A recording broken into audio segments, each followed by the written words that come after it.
कैसे हैं आप लोग। आज दोस्तों हम बात करने वाले हैं ऑर्गेनिक फार्मिंग के बारे में। ऑर्गेनिक फार्मिंग मतलब कि जैविक खेती। यदि दोस्तों अभी तक आप लोगों ने मेरे चैनल एग्री फाइटर्स BHU को सब्सक्राइब नहीं किया है तो प्लीज़ सब्सक्राइब कर लीजिए। चलिए जानते हैं कि हम ऑर्गेनिक फार्मिंग या जैविक खेती क्या होती है। ऑर्गेनिक फार्मिंग दोस्तों खेती में फसल उत्पादन की प्राचीन एक पद्धति है। आपको बता दें कि जैविक खेती भी कहते हैं।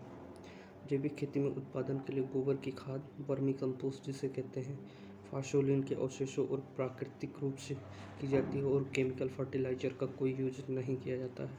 ऑर्गेनिक खेती से एक ऐसी अभिप्राय प्रणाली से मतलब है जिसमें फसल उत्पादन के लिए रासायनिक खादों कीटनाशक का कोई प्रयोग नहीं किया जाता है। अब बात करते हैं कि ऑर्गेनिक फार्मिंग करें कैसे। ऑर्गेनिक फार्मिंग करने के लिए मुख्य रूप से ऑर्गेनिक कृषि क्या करती है, हमारे पर्यावरण को, क्लाइमेट को अच्छा बनाती है और शुद्ध करती है। ऑर्गेनिक खेती करने के लिए सर्वप्रथम हमें मिट्टी की जांच करानी पड़ती है। आप लोग देख सकते हैं कि मृदा की जांच बहुत अति आवश्यक है। यदि आप ऑर्गेनिक फार्मिंग करना चाहते हैं तो सबसे पहले आपको खेत की मिट्टी की जांच करवानी चाहिए, जो कि किसी भी सरकारी एग्रीकल्चर यूनिवर्सिटी या KB के जो कृषि विज्ञान केंद्र होते हैं वहाँ पे आप करवा सकते हैं। फिर हम बात करेंगे जैविक खाद कैसे बनाएं। आप लोग देख सकते हैं ये जैविक खाद कैसे बनाते हैं। इसके बारे में जानने के लिए जानते हैं कि जैविक खाद कैसे बनाते हैं। तो इसके लिए ऑर्गेनिक जैविक खाद कैसे बनाएं, how to make a organic compost. सबसे पहले गोबर की खाद बनाने की प्रक्रिया क्या है। यदि आप लोग गांव से बिलोंग करते हैं तो आपको पता ही होगा कि गोबर की खाद कैसे बनाते हैं। गोबर की खाद बनाने के लिए लगभग 1 मीटर चौड़ा गड्ढा और फिर 1 मीटर गहरा 5 बाय 10 मीटर लंबा गड्ढा खोदना होगा, जिसमें सबसे पहले गड्ढे में एक प्लास्टिक शीट फैला करके रख दी जाती है और उसमें फिर फसलों के अवशेष, पशुओं के गोबर के साथ पशु के मूत्र, पानी आदि को डाला जाता है। इसी प्रकार लगभग 2 माह बाद यह मिश्रण पुनः मिलाया जाता है और ढक कर बंद कर दिया जाता है। तीसरे माह के दौरान ये अच्छे से सड़ जाता है और गोबर की खाद तैयार हो जाता है। फिर हम बात करते हैं जैविक कीटनाशक कैसे बना सकते हैं। तो वर्मी कंपोस्ट आप लोग जानते हैं, जिसे वर्मी कंपोस्ट केचुए की खाद कहते हैं। केचुए की खाद को किसान का मित्र भी कहा जाता है, क्योंकि यह भूमि को उपजाऊ बनाता है और अहम भूमिका निभाता है।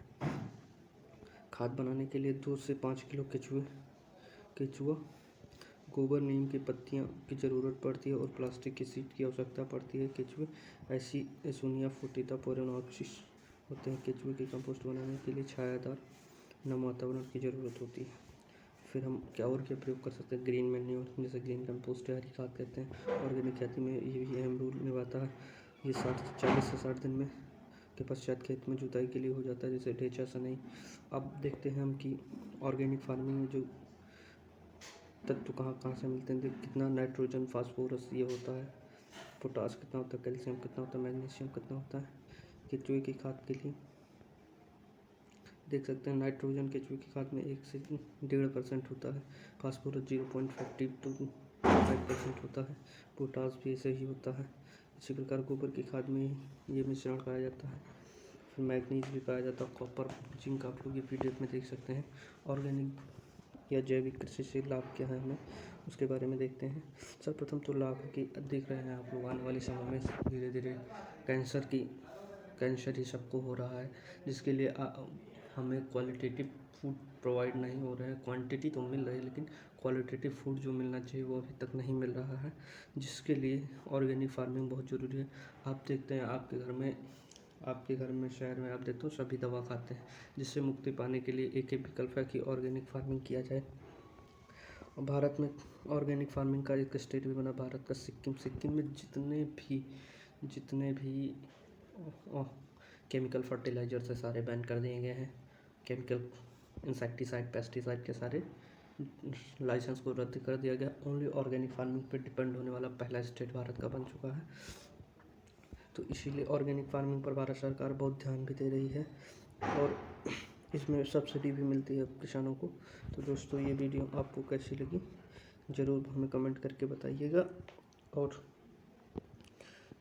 आप यदि हमारे एग्री फाइटर्स BHU के यूट्यूब चैनल पर नए हैं तो कृपया सब्सक्राइब कीजिए और लाइक कीजिए और शेयर कीजिए। धन्यवाद।